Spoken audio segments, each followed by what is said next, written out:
everyone, I'm just coming on just to do a very quick tutorial on how to create a memory decks when you don't have a punch or die.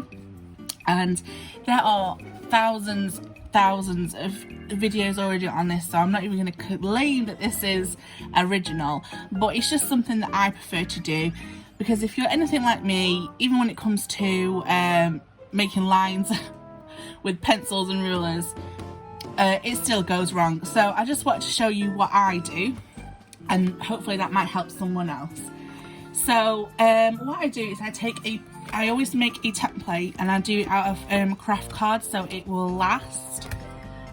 So I've got one here that is 4x4, and I put it in my scoreboard, and then I mark it at 3/8.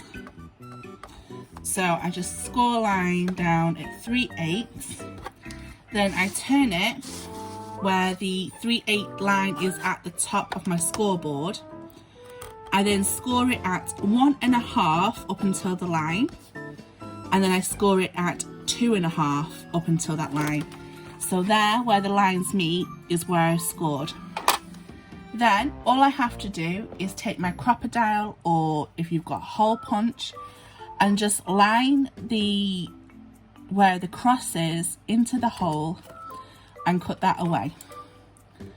So you do that on both, just lining it up and cutting a hole like that.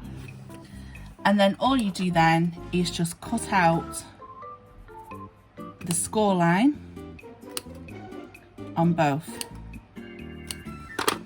And that is how I make my memory decks template. If I was to go on and, I would say this is going to be my memory decks.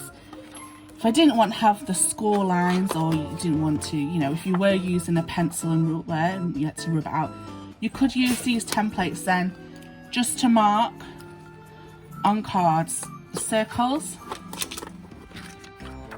And then you could do multiples at once. You just then find the circles, punch them, and then you just create slits from the bottom to those circles, and that just creates your memory decks holes without using a punch or die. Alright, thanks for watching, bye.